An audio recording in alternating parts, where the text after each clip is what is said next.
The deplorable is on deck. It's now okay to think. Angela James is a professor of Pan-African Studies at Cal State University, Los Angeles, and co-founder of the LA chapter of Black Lives Matter. It is not the case that we were in the dark old bad times and now we're in the better times, and tomorrow we'll be in the even better times. History reflects a series of protests and retrenchments. I don't preach Black Lives Matter because to me, Black lives only matter to people when the law enforcement is involved. It's not just about law enforcement. All lives matter. It's a black man that killed my kid. So how can people preach Black Lives Matter? I don't believe in that. All lives matter. My topic will be on today's protest. Protesting is this a civil rights protest? Let me start off by saying that I realize this is a very hard thing to want to talk about, think about. We all just kind of want to live our lives.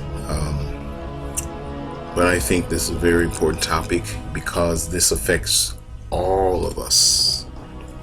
This affects the way we live, how we perceive our fellow man or woman, how we perceive co-workers and teachers, and what thoughts you think about your fellow man or woman when you're going about your business. It also affects the economy. That's assuming we will have one, where you shop and basically our way of life, basically. And let me start off by saying that what happened to George Floyd was a complete dark evil. And I can't find anyone who will disagree with that. No cop, no federal law enforcement, state. I can't find anybody, black, white, that thinks that what happened to George Floyd was okay. All right. And we know that there are bad cops. We know that there are bad, they're bad everything. There are bad teachers, and they're locked up because they mess with their students.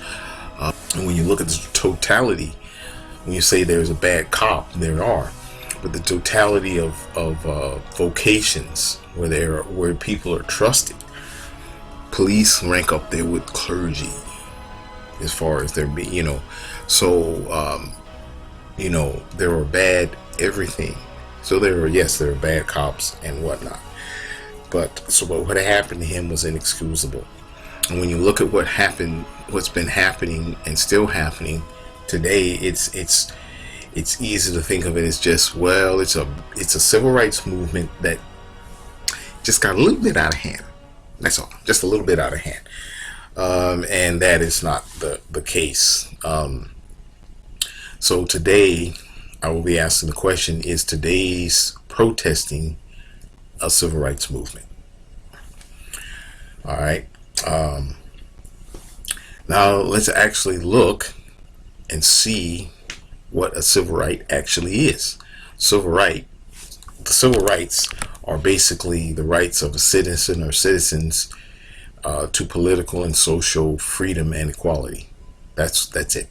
Basically, you don't want what's not yours. You don't want nothing free handed to you. What you want is freedom of movement. You want to go to church, you want to go to school, you want to join the military, you want to do what you want to do in peace.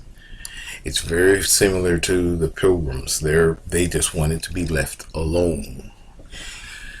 Same thing with the original civil rights movement. They wanted to be left alone. And when you look at the one big thing is that the civil rights movement, I had the misconception, and it's easy to have a misconception, that basically a bunch of people just decided, we're oppressed, we're tired of this, so we're going to start protesting and rebelling and going against the law, and this will get us what we want.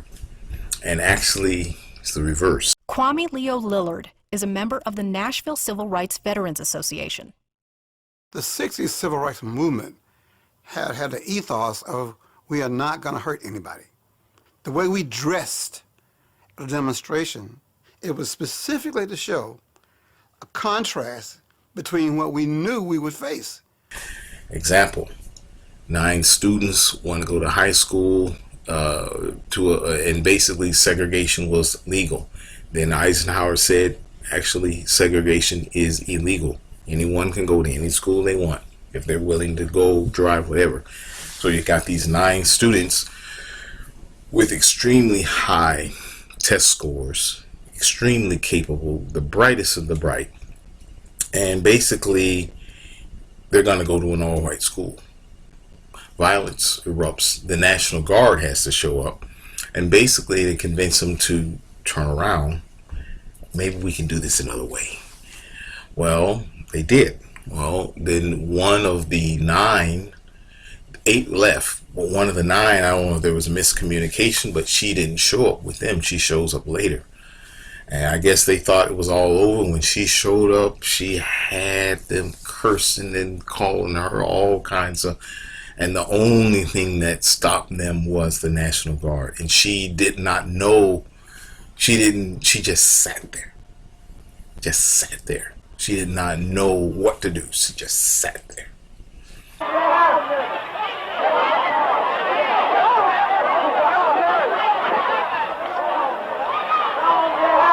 Can you tell me your name, please?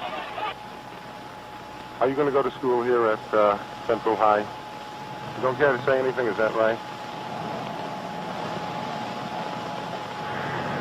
This girl here was the first Negro, apparently of high school age, to show up at Central High School the day that the federal court ordered it integrated.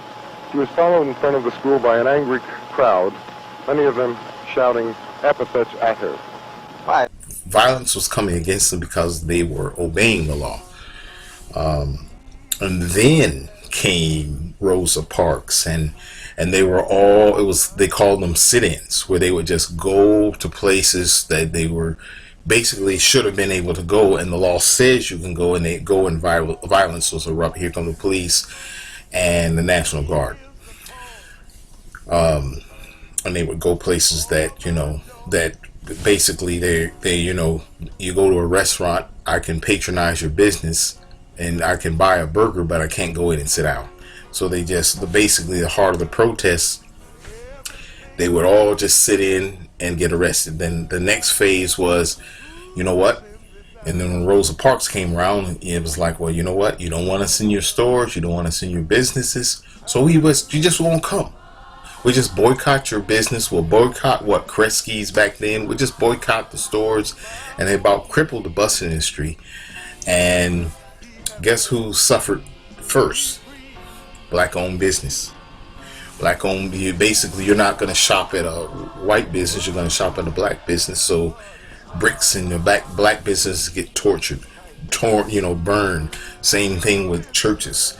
If you even act like you were even sympathetic to Martin Luther King or these people, you were met with violence, bricks, whatever the case may be.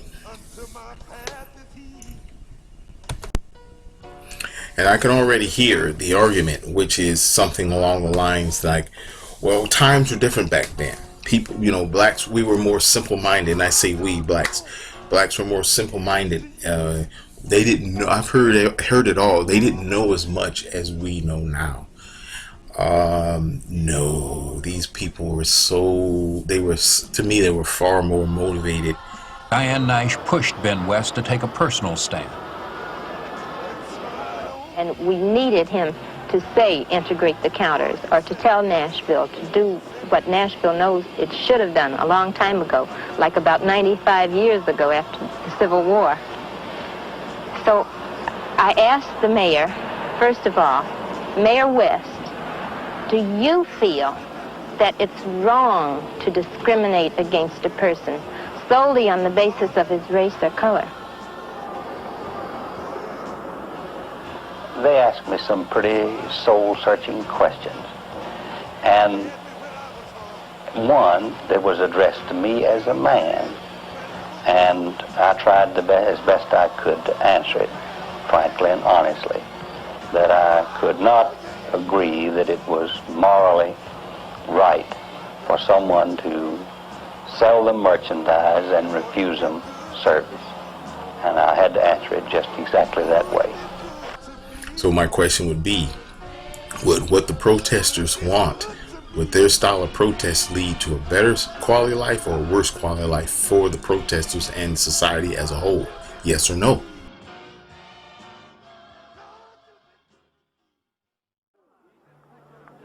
At the center of the crisis were these 9 teenagers, selected by the school board because of their excellent grades. The first day, 8 of the 9 went to school together, accompanied by their parents and ministers. They expected some harassment, but no real trouble.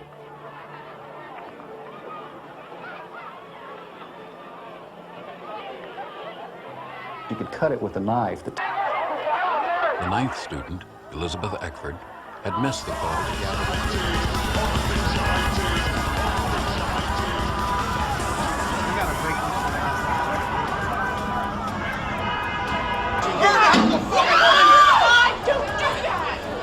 Thank you for calling 911. Due to the defunding as a result of the marches against police brutality, there are no officers available to respond to your emergency. At the end of this message, please describe in detail why you are calling, and a member of our team will return your call within 4 to 5 business days. Our services now include social workers, therapists, and mediators. For example, if somebody is robbing your house, we will send out a mediator in 4 to 5 days to kindly ask them to stop. If this is a life-threatening emergency, please hang up and ask your higher being to help you.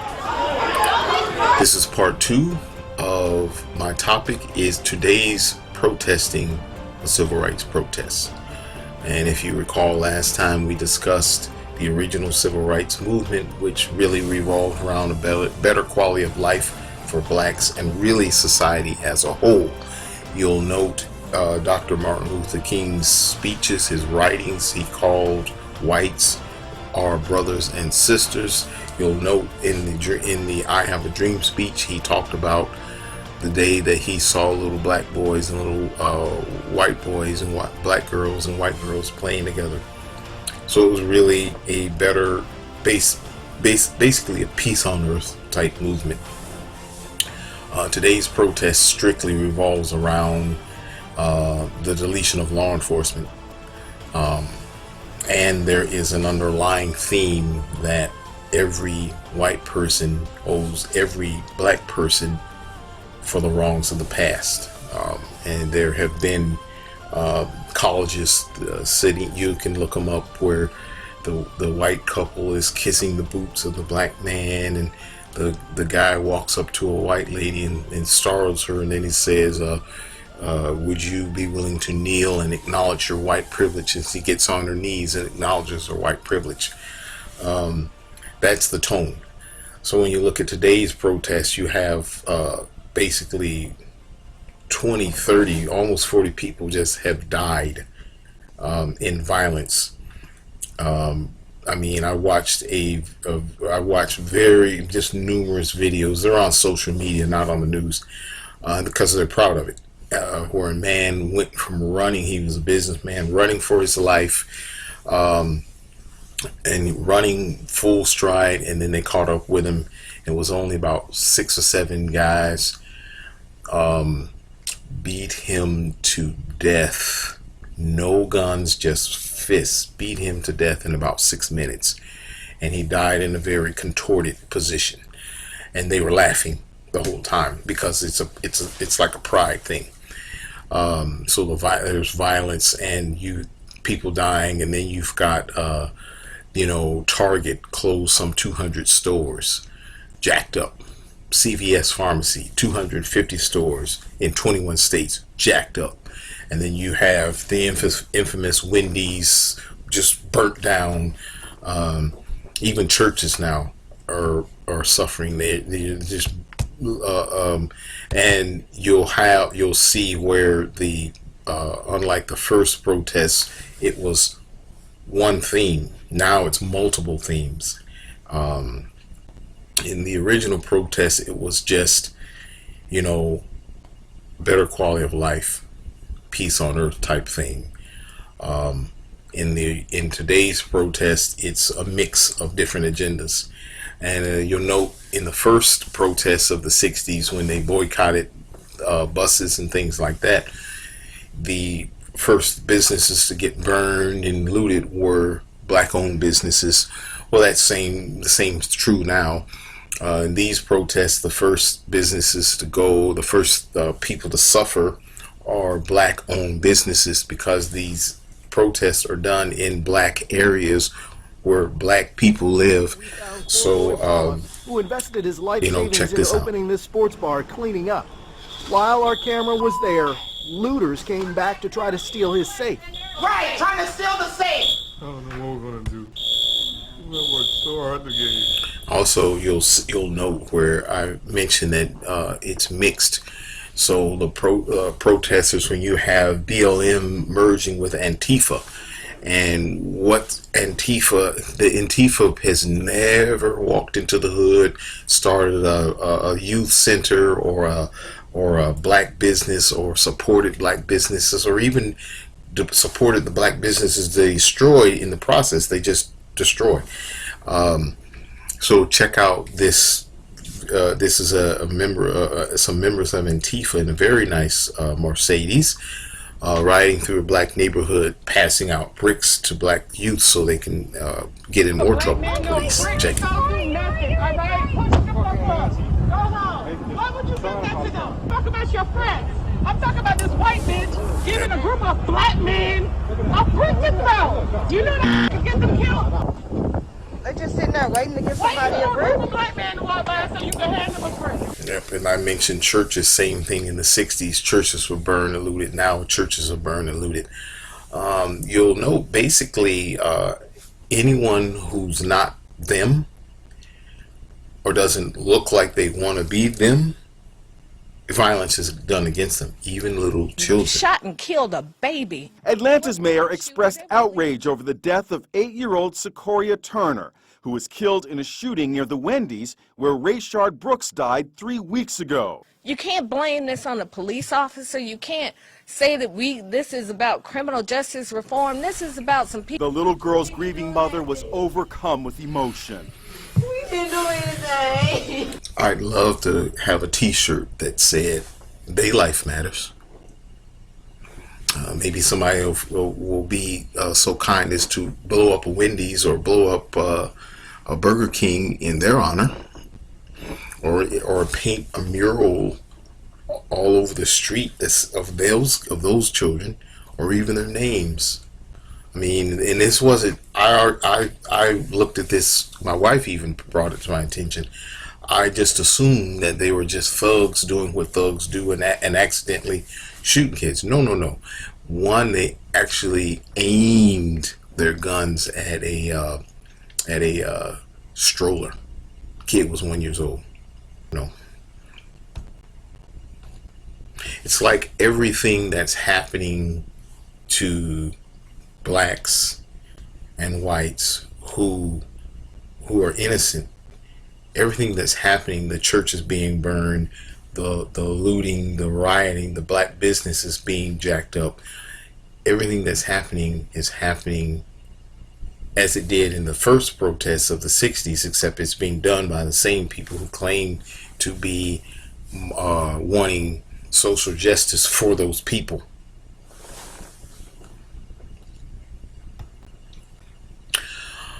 All right, so the counter argument, and I can hear the voices, and I actually heard this via somebody's lips. The first civil rights movement didn't work, so times aren't easier. It didn't work, so this is why we have to do what we have to do. One activist actually went on Facebook and quoted on Facebook saying the first protesters were more afraid than we are. And we're not afraid. That's why their protest seems so civil. No, anybody, those people would put their kids on their shoulders and face an angry mob. So you're trying to say, again, this lady has more, these people have more courage than this lady right here. And a summary question, do we have it harder? That's almost what the way people are coming across. Do we have it harder than we had it we blacks folks, that we have it harder now than blacks of the 50s and 60s, and really you can go back to the 30s and 40s. Do we have it easier or harder right now, or better quality of life? So in my next point, we'll reconvene in the third video of this series, and we'll reconvene on the subject.